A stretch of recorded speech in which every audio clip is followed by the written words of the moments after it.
From around the globe, it's theCUBE, covering Space and Cybersecurity Symposium 2020, hosted by Cal Poly. Hello everyone, welcome to the Space and Cybersecurity Symposium 2020, put on by Cal Poly and hosted with SiliconANGLE theCUBE here in Palo Alto, California for a virtual conference. Couldn't happen in person this year.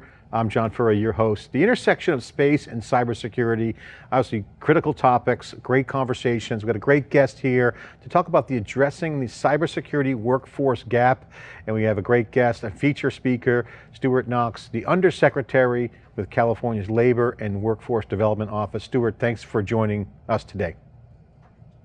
Thank you so much, John. I appreciate your time today and listening to a little bit of our quandaries with making sure that we have the security that's necessary for the state of California and making sure that we have the workforce that is necessary for cybersecurity in space. Great. I'd love to get started. I got a couple questions for you, but first take a few minutes for an opening statement to set the stage.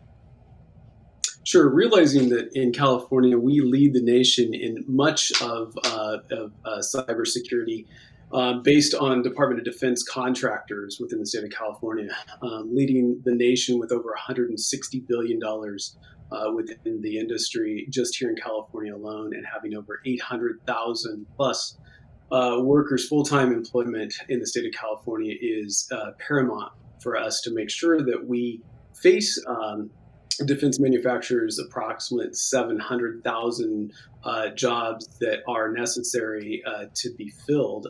There's over 37,000 vacancies that we know of in California just alone in cybersecurity. And so we look forward to making sure that California Workforce Development Agency is leading the charge to make sure that we have equity in those jobs and that we are also leading in a way that brings good jobs to California and to the people of California, a good education system that is developed in a way that those skills are necessarily met for the employers here in California and the nation.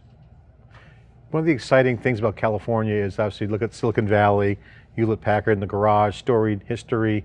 Space, it's been a space state. Many people recognize California. You mentioned defense contractors. It's well rooted with history. Just breakthroughs, bases, technology, companies in California, and now you got technology. This is the cybersecurity angle. Take a minute to give some more commentary to that, because that's really notable. And as the workforce changes, these two worlds are coming together, and sometimes they're in the same place, sometimes they're not. This is super exciting and a new dynamic that's driving opportunities. Could you share some color commentary on that dynamic? Absolutely, and you're so correct. I think in California, we lead the nation in the way that we develop programs, that our companies lead in the nation in so many ways around cyberspace, cybersecurity, in so many different areas for which in the Silicon Valley is just such a leader, and those companies are good, qualified companies to do so. Obviously, one of the places we play a role is to make sure that those companies have a skilled workforce, and also that the security of those systems are in place for our defense contractors, and for the feeder companies, those outlying entities that are providing such key resources to those companies are also leading on a cutting edge for the future. Also, again, realizing that we need to expand our training and skills to make sure that these California companies continue to lead is just such a great initiative. And I think through apprenticeship training programs and looking at our community college systems, I think that we will continue to lead the nation as we move forward. You know, we've had many conversations here in this symposium, virtually, certainly around the everyday life of a consumer is impacted by space. You know, we get our car service, Uber, Lyft, we have maps, we have all this technology that was born out of defense contracts and R&D that really changed generations and created a lot of great societal value. Okay, now with space kind of going to the next generation, it's easier to get stuff into space. The security of the systems is now going to be not only paramount for the quality of life, but defending that. And the skills are needed in cybersecurity to defend that, and the gap is there. What can we do to highlight the opportunities for career paths? It used to be the day where you get a mechanical engineering degree or aerospace and you graduate and you go get a job. Not anymore. There's a variety of paths, career-wise. What can we do to highlight this career path? Absolutely correct. And I think it starts, K through 12 system. And I know a lot of the work that San Luis Obispo and other entities are doing currently. This is where we need to bring our youth into an age where they're teaching us, right, as we become older, on the uses of technology, but it's also teaching where the levels of those education can take them, K through 12. But it's also looking at how the community college system links to that, and then the university system links above and beyond. But it's also engaging our employers. One of the key components, obviously, is the employers play a role for which we can start to develop strategies that best meet their needs quickly. I think that's one of the comments we hear the most at labor agency is how we don't provide a change as fast as we should, especially in technology. We buy computers today and they're outdated tomorrow. It's the same with the technology that's in those computers, is that those students are going to be the leaders within that to really develop how those structures are in place. So K through 12 is probably our primary place to start, but also continuing that past the K-12 system. And I bring up the employers and I bring them up in a way because many times when we've had conversations with employers around what their skills needs were and how do we develop those better, one of the pieces of that I think is really should be recognized, that many times they recognize that they wanted a 4-year degree, potentially, or a 5-year, or 6-year degree. But then when you really looked at the skill sets, someone coming out of the community college system could meet those skill sets. And I think we need to have those conversations to make sure, not that they shouldn't be continuing their education, they absolutely should. But how do we get those skill sets built into a K-12 plus the 2-year plus the 4-year university? I love the democratization of these new skills because, again, there's no pattern matching because they weren't around before, right? So you got to look at the exposure, to your point, K through 12, exposure. But then there's an exploration piece of it, whether it's community college or whatever progression. And sometimes it's nonlinear, right? I mean, people are learning different ways. Combining the exposure and the exploration, that's a big topic. Can you share your view on this? Because this now opens up more doors for people, choice. You got new avenues. You got online I can get a cloud computing degree now from Amazon and walk in and help. I can be, security clearance possibly in college. So, you get exposure. Is there certain things you see? Is it early on, middle school, and then obviously the exploration? Those are two important concepts. Can you unpack that a little bit? Exposure and exploration of skills.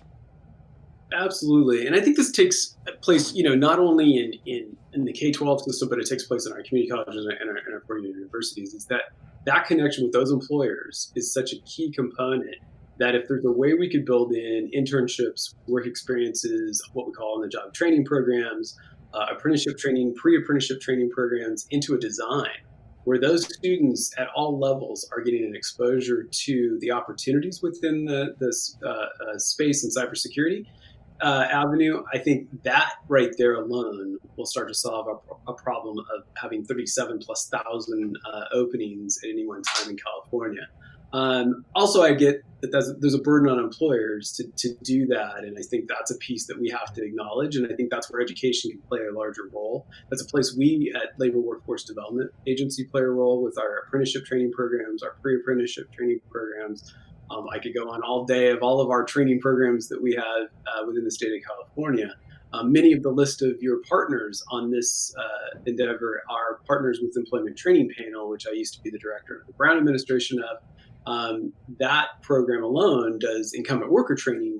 And so that also is an exposure place where a worker may be, I'll use the old adage of sweeping the floors one day and potentially, running a large portion of the business, within years. But it's that exposure that employee gets through training programs and acknowledging those skill sets and where their opportunities are is what's valid and important. I think that's where our students we need to play a larger role within the K-12 system, really to get that pushed out there. And it's funny here in California, the robotics clubs in high school are like a varsity sport. You're seeing kids exposed early on with programming, but it's, this whole topic of cybersecurity and space intersection around workforce and the gaps and the skills is not just for the young. Certainly, the young generation has got to be exposed to what the careers could be and what the possible jobs and societal impact and contributions, what they could be. But also, it's people who are already out there. You have retraining, reskilling. It plays an important role. I know you guys do a lot of thinking on this as the Under Secretary. You have to look at this because you don't want to have a label old and antiquated systems, and then a lot of them are, and they're evolving and they're being modernized by digital transformation. So what does the role of retraining and skill development for these programs play? Can you share what you guys are working on and your vision for that? Absolutely, that's a great question, because I think that is where we play a large role, obviously, in California. And with COVID-19, as we are faced with today, that we've never seen before, at least in my 27 years of running programs similar to all workforce and economic development, we are having such a large number of people displaced currently that it's unprecedented. With unemployment rates to where we are. We're really looking at how do we take, and we're also going to see industries not return to the level for which they stood at one point in time. Entertainment industries, restaurants, all the alike. Really looking at how do we move people from those jobs that were middle skill jobs to upper skill jobs, but the pay points maybe weren't great, potentially, and there's an opportunity for us to skill people into jobs that are there today. It may take training, obviously, but we have dollars to do that generally, especially within our K-12 and our K-14 systems and our universities. But we really want to look at where those skill sets are at currently, and we want to take people from that point in time where they sit today and try to give them that exposure. To your point earlier question, is how do we get them exposed to a system for which there are job openings that pay well, with benefit packages, with companies that care about their employees, because that's what our goal is. I don't know if you have some visibility on this or an opinion, but one observation that I've had in talking to whether it's a commercial or public sector is that with COVID, there's been a lot of awareness of the situation. We're adequately prepared, there's some readiness. But as everyone kind of deals with it, they're also starting to think about what to do post-COVID as we come out of it. A growth strategy for a company or someone's career. People are starting to have that on the top of their mind. So I have to ask you, is there anything that you see that you say, okay, certain areas maybe not doubling down on, other areas we're going to double down on because we've seen some best practices and a trajectory of value for coming out of COVID with well-armed skills or certain things, because that's what a lot of people are thinking right now. And certainly cyber is, how many jobs are open? So you got, well, that's kind of maybe not something to double down on. Here are areas we see that are working. Can you share your current visibility into that dynamic? Absolutely, another great question. One of the key components that we look at Labor and Workforce Development Agency is to look at industries in growth modes and ones that are in decline modes. Now, COVID has changed that greatly. We were in a growth mode for the last 7-8 years. We saw almost every industry, minus a few, that were all in growth in one way or another. Obviously, that has changed. Our landscape is completely different than we saw 7 months ago. So today we are looking at cybersecurity, obviously, with 30,000+ job openings. We are looking at Defense Department contractors, obviously, with federal government contracts. We were looking at the supply chains within those. We are looking at healthcare, which has always been one of our large entities that has grown over the years, but it's also changed with COVID-19. We're looking at the way protective equipment is manufactured and the way that will continue to grow over time. We're looking at the service industry. It will come back, but it won't come back the way we've seen it probably in the past. But where are the opportunities that we develop programs that we are making sure that the skill sets of those folks are transferable to other industries? I think one of the issues that we face constantly in labor and workforce development programs is understanding that over the period of time, especially in today's world, again with technology, that people's skill sets we don't see, as in my parents' day, that you worked at a job for 45 years and you retired out of that one job potentially. That's been gone for 25 years. But now, at the pace for which we are seeing systems change, this is going to continue to amp up. Now, I will say, the youth of today, my 12-year-old nephew is in the room next door to me in a classroom right now online. And so, it's a totally different atmosphere, and he's enjoying actually being at home and learning from an all-online system. I would not have been able to learn that way, but I think we do see through the K through 12 system the way we're moving. People's interests will change, and I think that they will start to see things in a different way than we have in the past. Labor force systems, we are an old system. Been around since the 30s, some even will say prior to the 30s, came out of the Great Depression in some ways. And that system, we have to change. The way we develop our programs should not be constant, and it should be an evolving system. It's interesting, a lot of the conversations between the private and public partnerships and industry, you're seeing an agile mindset where it's a growth mindset, it's also a reality-based mindset, and certainly space kind of forces this conversation with cybersecurity of being faster, more relevant, more modern, and you mentioned some of those points. And with COVID impact, the workforce development is certainly going to put a lot of pressure on faster learning. And then you mentioned online learning. This has become a big thing. It's not just putting education online per se. There's new touch points. You got apps, you got digital. This digital transformation is also accelerating. How do you guys view the workforce development? Because it's going to be open, it's going to be evolving. There's new data coming in, maybe kids don't want to stare at a video conference. Is there some game aspect to it? How do you integrate these new things that are coming really fast, and it's happening kind of in real time in front of our eyes? So I'd love to get your thoughts on how you guys see that, because it'll certainly impact their ability to compete for jobs and or to self-learn. Well, I think one of the key components of California is our innovation, right? And so I think one of the things that we pride ourselves in California is around that.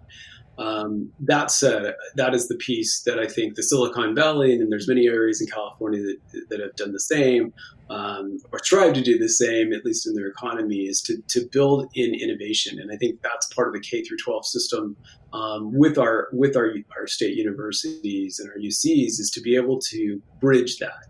I think that we see that within universities that really instill an innovative approach to teaching, but they also instill innovation within their students.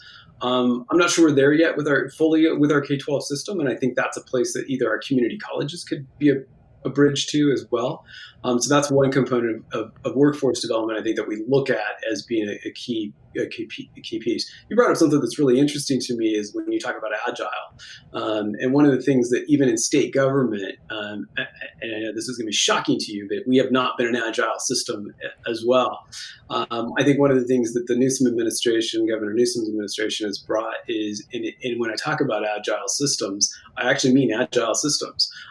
We've gone from COBOL systems, which are old and clunky, still operating, but at the same time, we're looking at upgrading all of our systems in a way that even our technology in the state of California should be matching the technology that our great state has within our state. So therein lies, it's also challenges of finding the qualified staff that we need in the state of California for all of our systems and servers and everything that we have currently. So, not only are we looking at external users of labor workforce development, but we're looking at internal users, at the way we redevelop our systems so that we are more agile in two different ways.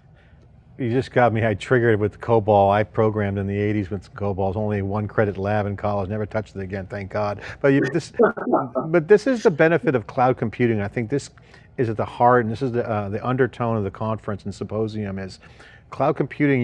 You can actually leverage existing resources, whether they're legacy systems, because they are running and they're doing a great job and they do a certain workload extremely well. It doesn't make sense to replace if it does a job, but you can integrate it in. This is what cloud does.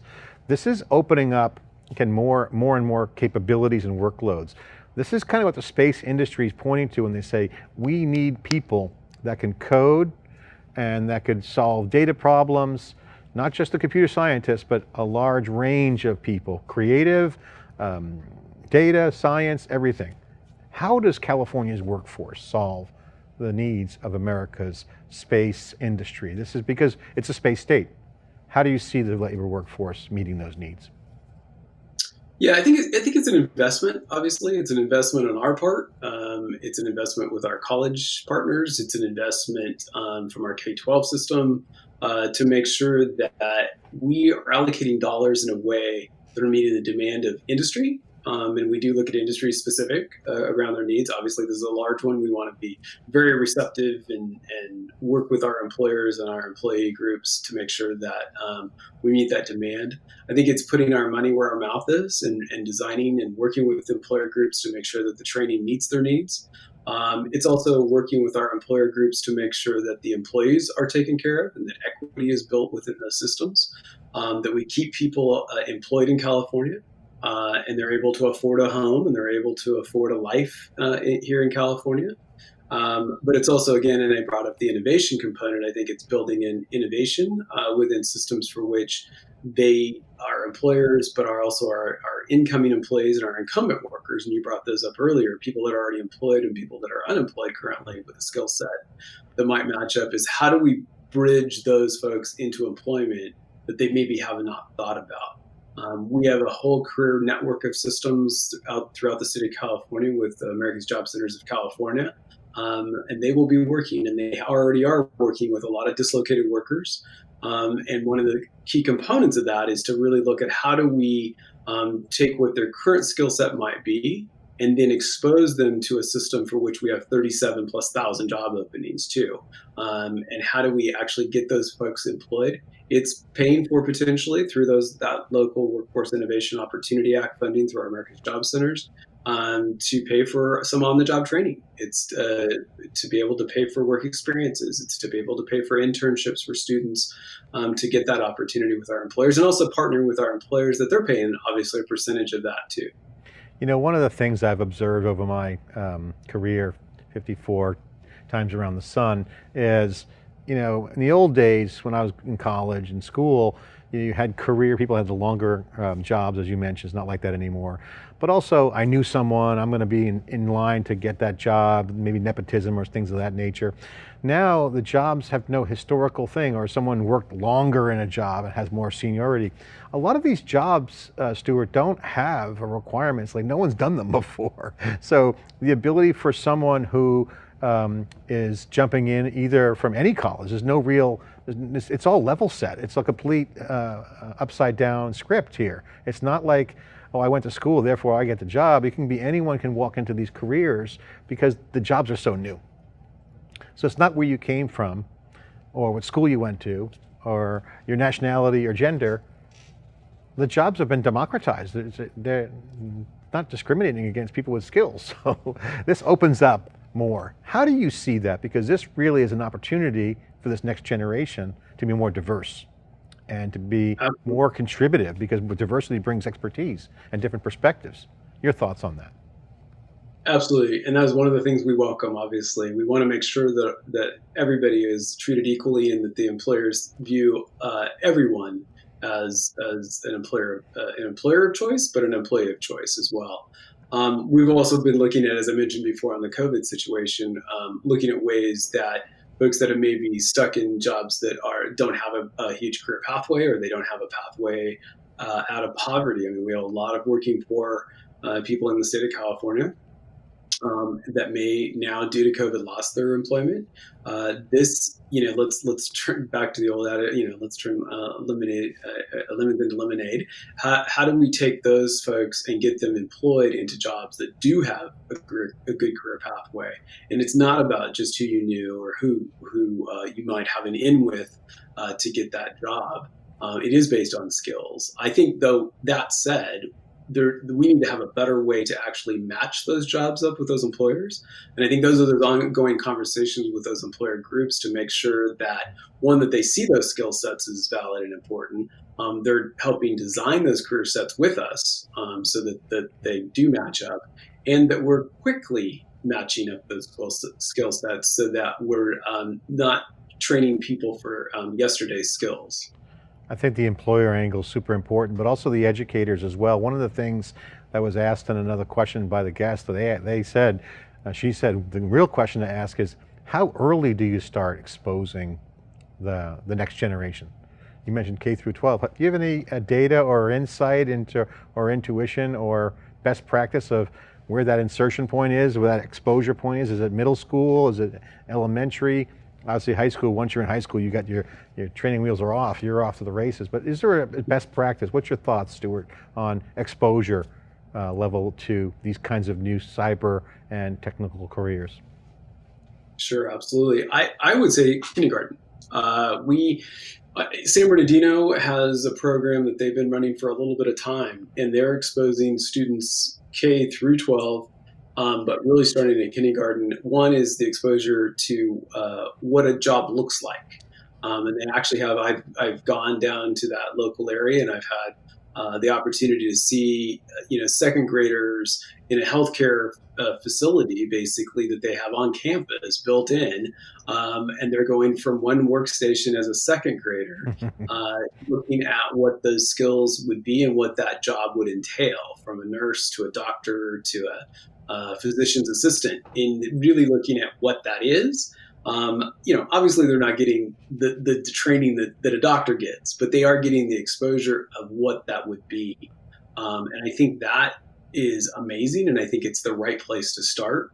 It was really interesting because as I left, this was pre-COVID, but as I jumped on the plane to come back up north, I was thinking to myself, how do we get this to all school districts in California where we see that opportunity to expose jobs and skill sets to kids throughout the system, and develop those skill sets so that they do understand that they have an opportunity.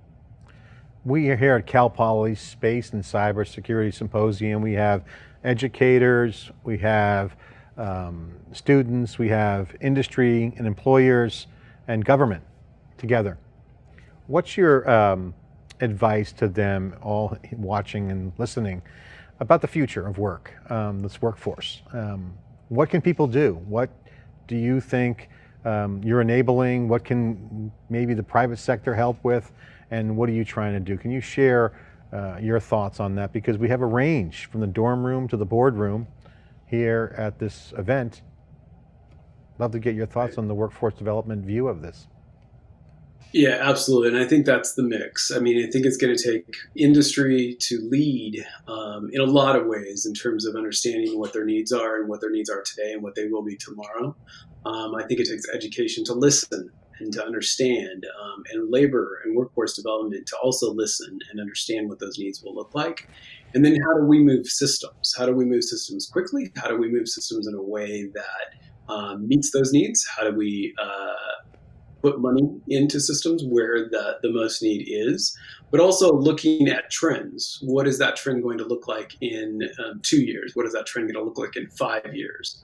But that's, again, listening to those employers.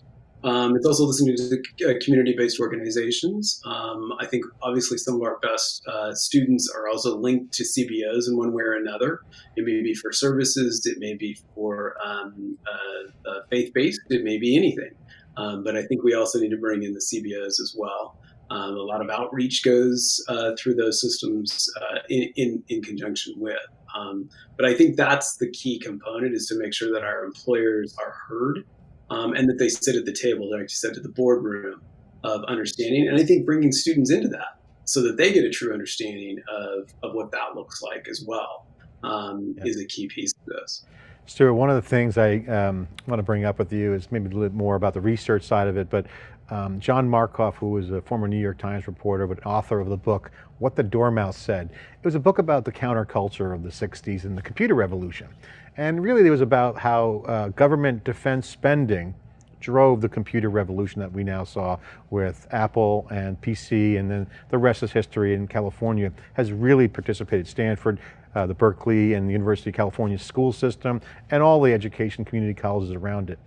That moment, the enablement, and now you're seeing space kind of bringing that that are a lot of research coming in. You need a lot of billionaires putting money in. You got employers playing a role. You have this new focus, space systems, cybersecurity, defending and making it open and not congested and peaceful, is going to enable quickly new inflection points for opportunities.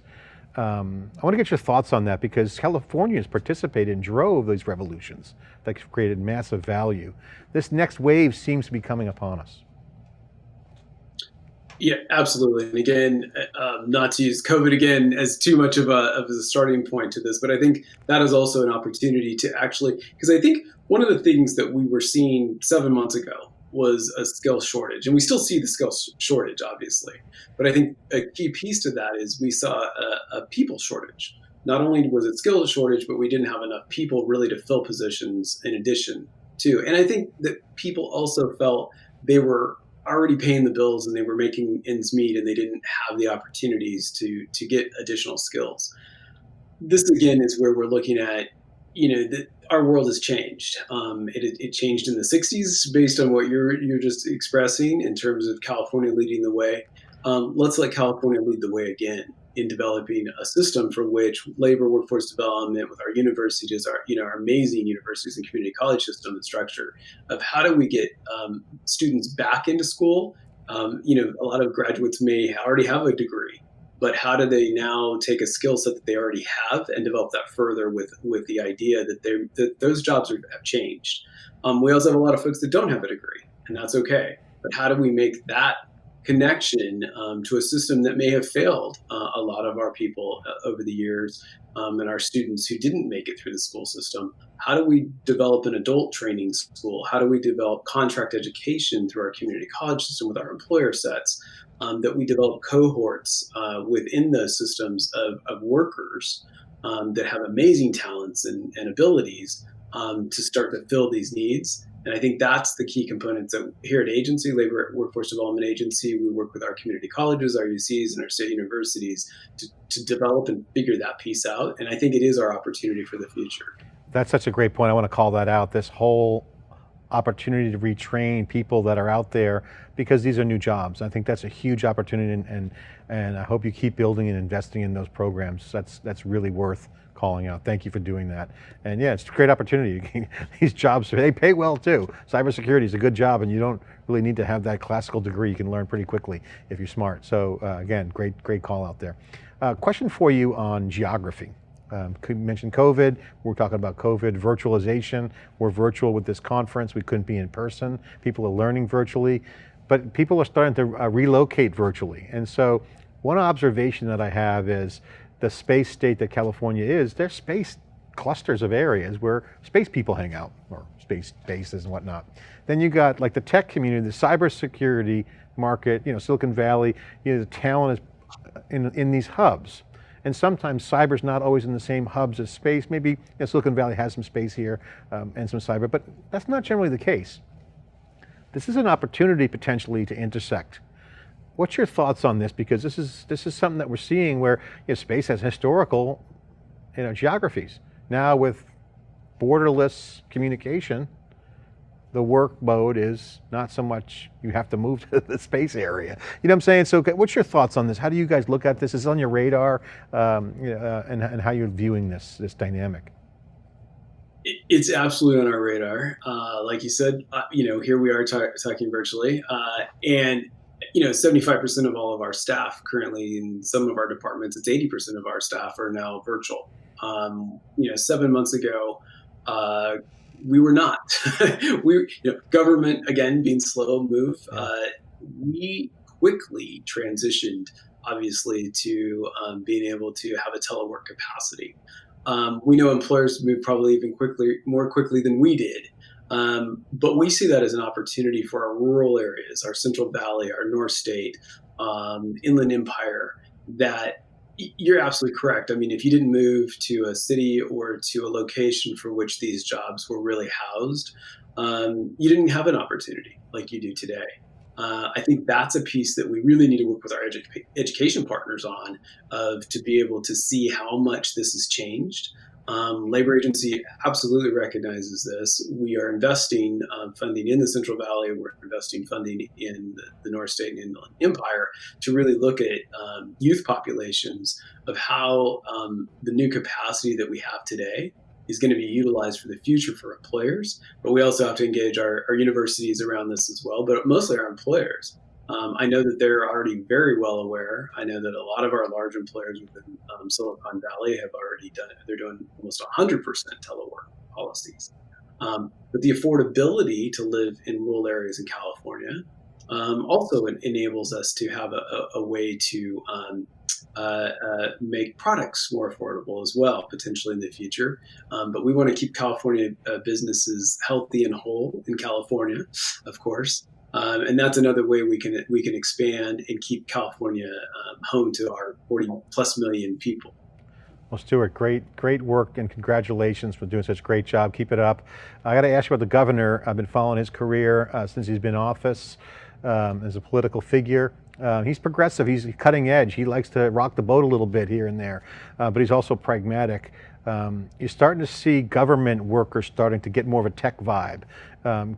Just curious from your perspective, how does the governor look at, I mean, the old, I won't say old guard, but like, it used to be, you become a lawyer, you become a lawmaker. Now a tech savvy lawmaker is a premium candidate, it's a premium person in government. Knowing what COBOL is a start. I mean, these are the things that as we transform and evolve our society, we need thinkers who can figure out which side of the street self-driving cars go on. I mean, who does that? I mean, it's a whole nother generation of thinking. How do you see this developing? Because this is the challenge for society. How does California lead? How do you guys talk about the leadership vision of why California, and how will you lead the future? Absolutely. No governor that I'm aware of, and I've been around for 26, 27 years in workforce development, has led with an innovation background as this governor has, especially around technology and the use of technology. He's wrote a book about the use of technology when he was lieutenant governor, and I think it's really important for him that we, as his staff, are also on the leading edge of technology. I brought up agile systems earlier. When I was under the Brown administration, we had moved to where I was at the time employment training panel. We moved to an agile system and deployed that. One of the first within the state to do that, and coming off of an old legacy system that was an antique. I will say it is challenging. It's challenging on a lot of levels, mostly the skill sets that our folks have sometimes are not open to a new agile system. To an open source system is also an issue in government. But this governor absolutely, he has established the Office of Digital Innovation, which is part of California Department of Technology in partnership with.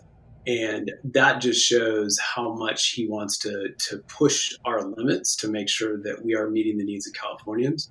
But it's also looking at, Silicon Valley being at the heart of our state. How do we best utilize systems that are already there? How do we better utilize the talent from those folks as well? We don't always pay as well as they do in the state. But we do have great benefit packages, everybody knows. So if anybody's looking for a job, we're always looking for technology folks as well. And so I would say that this governor absolutely leads in terms of making sure that we will be on cutting edge of technology for the nation. Talk about pay. I know it's expensive to live in some parts of California, but there's a huge young population that wants a mission-driven job, and serving the government is awesome. A final parting question for you, Stuart, is as you look at the workforce, a lot of people are passionate about this, and it's you can't go anywhere without people saying we got to do education this way and that way. There's an opinion everywhere you go. Cybersecurity obviously a little bit peaked and focused, but there are people who are paying attention to education. So I have to ask you, what creative ways can people get involved and contribute to workforce development, whether it's STEM, underrepresented minorities, People are looking for new, innovative ways to contribute. What advice would you give these people who have the passion to contribute to the next cyber workforce? Yeah, I appreciate that question because I think it's one of the key components that my secretary, Julie Sue, Secretary of Labor and Workforce Development Agency, talks about often. And a couple of us always have these conversations around. One is getting people with that passion to work in government, one, or, and I brought it up, community-based organizations. I think so many times that we didn't work with our CBOs to the level that in government we should. This administration is very big on working with CBOs and philanthropy groups to make sure that the engagement of those entities are at the highest level. So I would say, students have opportunities to also engage with local CBOs and be that mission, what their values really drives them towards. And that gives them a couple things to do, right? One is to look at ways that we're helping society in one way or another through those organizations, but it also links them to their own mission and how they can develop those skills around that. But I think the other piece to that is in a lot of these companies that you are working with and that we work with have their own foundations. So those foundations are amazing. We work with them now, especially in the Newsom administration, more than we ever have. These foundations are really starting to help develop our strategies. My secretary works with a large number of foundations already, and we do as well in terms of strategy. Really looking at how do we develop young people's attitudes towards the future, but also skills towards the future. Well, you got a pressure cooker of a job. I know how hard it is. I know you're working hard and appreciate what you do, and we wish you the best of luck. Thank you for sharing this great insight on workforce development, and you guys are working hard. Thank you for what you do. Appreciate it. Great. Thank you so much, John. I appreciate it. This is theCUBE coverage and co-production of the Space and Cybersecurity Symposium 2020 with Cal Poly. I'm John Furr with SiliconAngle.com and theCUBE. Thanks for watching.